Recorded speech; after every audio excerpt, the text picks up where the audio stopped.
মারওয়ান বারঘুতি ফিলিস্তিনি রাজনীতির এমন এক নাম যাকে ফিলিস্তিনিরা দেখেন তাদের মুক্তির শেষ আশার প্রতীক হিসেবে। ফিলিস্তিনি এই নেতা দীর্ঘ সময় ধরে ইসরায়েলের কারাগারে বন্দী।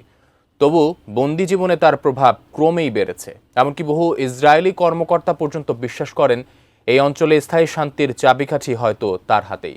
সারা বিশ্বে এখন প্রশ্ন, কেন তাকে নিয়ে এত ভাবনা ঘাতক ইসরায়েলের? এ নিয়ে বিস্তারিত জানাচ্ছেন সাদিয়া সিদ্দিকা।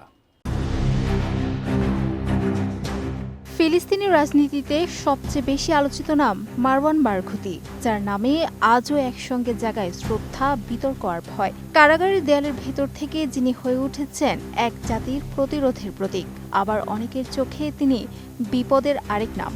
৬৬ বছর বয়সী এই নেতা টানা ২৩ বছরেরও বেশি সময় ধরে ইসরায়েলের কারাগারে বন্দী থাকলেও তবু ফিলিস্তিনের রাস্তাঘাটে ঘরে ঘরে তার নাম উচ্চারিত হয় আশার প্রতীক হিসেবে। গত মাসে ইসরায়েলি কারারক্ষীদের হাতে মারওয়ান বারঘুতি মারধরের শিকার হয়েছেন। এমন অভিযোগ ওঠার পর তার কিংবদন্তি আরও উজ্জ্বল হয়েছে। যুদ্ধবিরতি চুক্তির অংশ হিসেবে মুক্তি পাওয়া ৫ ফিলিস্তিনি বন্দীর দাবি, গত ১৪ সেপ্টেম্বর ইসরায়েলি প্রহরীরা বারঘুতিকে পিটিয়ে ও লাথি মেরে অজ্ঞান করে ফেলে। এতে তার পাঁজরের ৪টি হাড় ভেঙে যায় বলে অভিযোগ।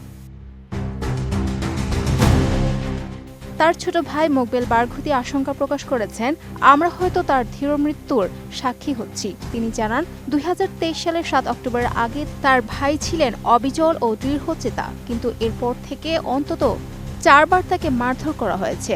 ইসরায়েল অবশ্য এই অভিযোগ সম্পূর্ণ অস্বীকার করেছে। কট্টরপন্থী নিরাপত্তা মন্ত্রী ইতামার বেন গভির বলেন, প্রধান সন্ত্রাসী বারঘুতির অভিযোগগুলো মিথ্যা। তবে একই সঙ্গে তিনি গর্ব করে দাবি করেন, তার মেয়াদে বারঘুতির কারাজীবন সম্পূর্ণরূপে বদলে গেছে।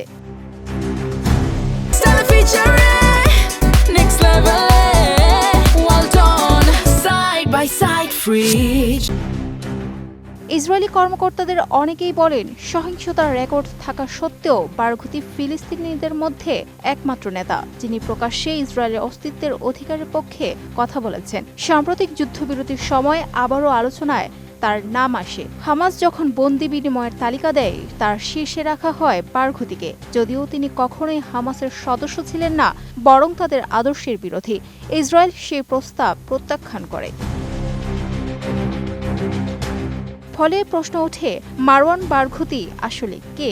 কেউ কেউ তাকে ফিলিস্তিনের নেলসন ম্যান্ডেলা বলে মনে করেন, আবার অন্যদের চোখে তিনি ৭ অক্টোবরের নেপথ্যের মূল ইয়াহিয়া সিনওয়ারের মতো বিপজ্জনক চরিত্র। আর তাই প্রশ্ন থেকেই যায়, তাকে মুক্তি না দিয়ে ইসরায়েল কি শান্তির সম্ভাবনা নষ্ট করল, নাকি এক বিপজ্জনক প্রতিপক্ষকে আটকে রেখে নিজেদের রক্ষা করল? Sadia Siddiqa, ATN news.